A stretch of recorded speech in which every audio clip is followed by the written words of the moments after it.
Sup, fools? Stupid bowling opinions. I may as well shoot one of these. Just got done watching Andrew Anderson's do's and don'ts of competition video. He has one on do's and don'ts of practice too, which is also pretty good. Should watch that as well.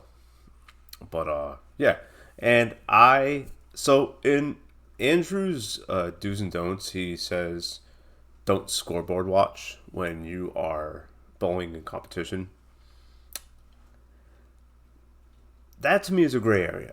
Okay, so there is a right and a wrong way to scoreboard watch. Okay, so when you're bowling in a tournament, you really do need to be aware of how your other bowlers are doing, especially if you want to cut, if you want to make the cut and you want to cash, or make match play or something like that. You need to have awareness of that. If you don't have awareness of how everyone's doing, you're probably not going to take what you're doing seriously.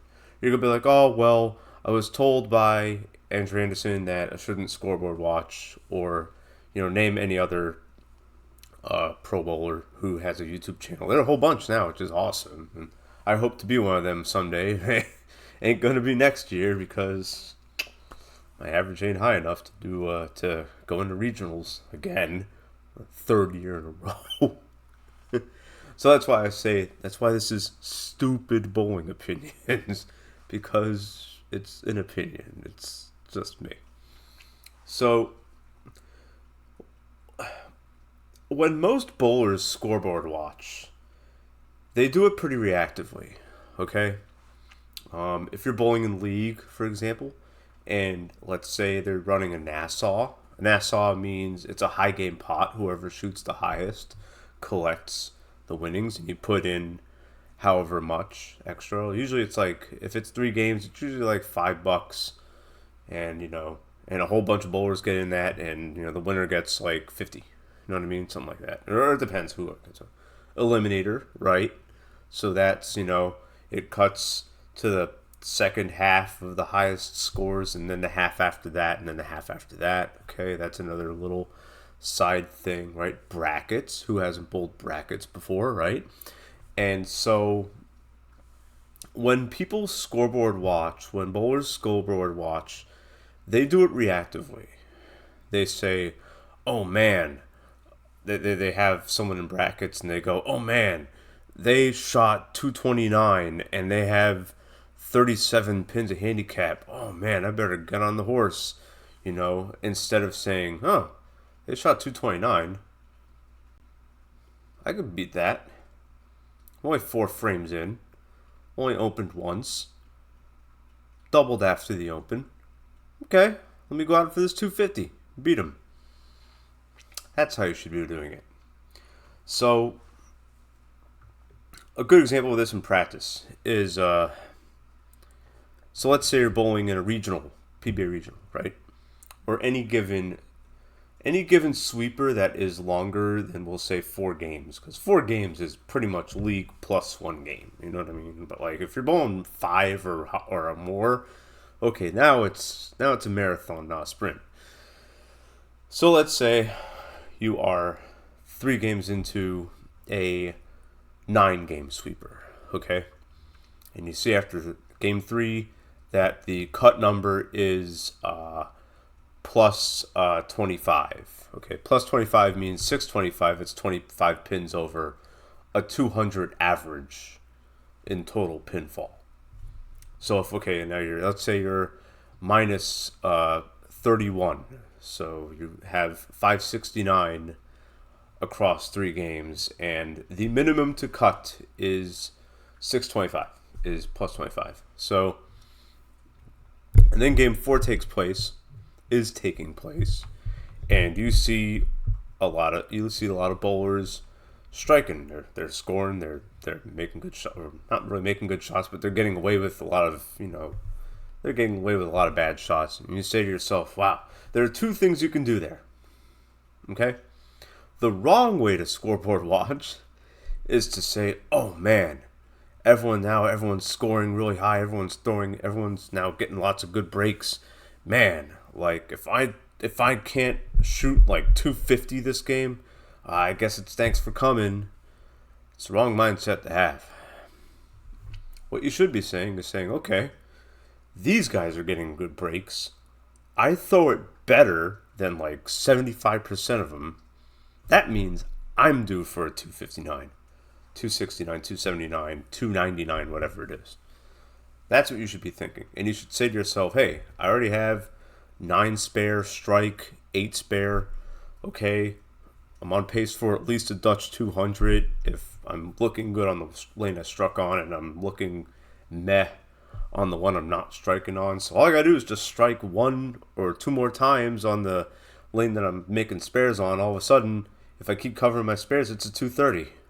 Okay, and now I'm back in the plus after that because I was 569 after 3, and so now after 4 it'll be, 801. You know what I mean? Yeah. You gotta do the math. Math is also, when you scoreboard watch, you need to take the math into it. Okay? I always make sure, whenever I'm bowling in a long-term event, something like I said, more than 5 games, I always say to myself, okay, am I mathematically like out of this? If I am, okay, well, all right, then I'll just stay in one ball, and the rest of the set will be glorified practice. You know what I mean? I won't screw around, but I'll just be like, okay, well, I don't want to mess up my other stuff, so I'll just go into my least reactive ball, since that's the one that really generally requires the least amount of cleaning and resurfacing. Like, who's going to resurface a Brunswick twist? You know what I mean? You clean it, sure, you can just wipe it down with some CTD, but versus my Game Breaker 4 hybrid, where I'm like, all right, well, I gotta put some surface on here, or else the lane shine's gonna suck, that kind of stuff. So whatever. But that's only if you're like mathematically out, and that really is determined by who the bubble is, who the cut is. You know what I mean? And yeah, you need to understand that. You need to understand that's what good scoreboard watching is. It's objective. Okay? Now let's go the other way. Let's say that the scores are really, really low. Let's say that 5 games into an 8-game sweeper, the cut is to cut the cash, whether it's regional or anything. Let's say the cut to cash is let's say like 973, so it's minus 27, and you're sitting at, after 5, you're sitting at like minus minus like 72 or something like that. And you say to yourself, wow, well, these scores are pretty low. If the cut to cash is under 200, and a 200 is just you catch a couple doubles and then make the rest of your spares, and that's pretty much a 205. I could shoot that. Just gotta keep my ball in play and stay out of trouble. Nothing I can't do. Nothing I don't know how to do. Let me go do that. And see what happens. You know what I mean? That's what real scoreboard watching is. That's how you use scoreboard watching to your advantage. To give yourself comfort, and to bring yourself up whenever things aren't really going too well, or to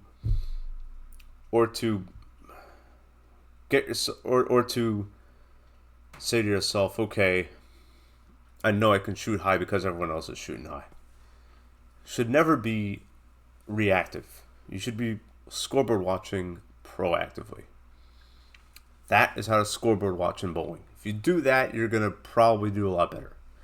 You're going to be way more aware of what's going on, and you're going to understand what you need to do in order to get to the cut, or get to match play, or get to the step ladder, and other stuff like that. That is how to do it. That's how I do it. I don't have the receipts in bowling yet to say, hey, this is what actually happens. That's why it's a stupid bowling opinion instead of esteemed bowling advice. Because, yeah, it's not. I don't have the freaking receipts yet. But I'm getting there, I'm getting there. Well, we'll see. Maybe if I do good at this 10 gamer over the weekend, maybe I'll be like, hey man, I just did that and put that into practice, and how I can come back here and say, hey man, this is what this can be you. But we'll see what happens, right? We'll see what happens. Anyways, I just want to, I don't know, create some content out of the comment I made on Andrew's video, and because I think scoreboard watching in bowling is it's very misunderstood, and I think if you do it properly, it can help you. I believe that a lot. Again, though, this is just my own stupid bowling opinion. Thank you for listening and watching. Take care.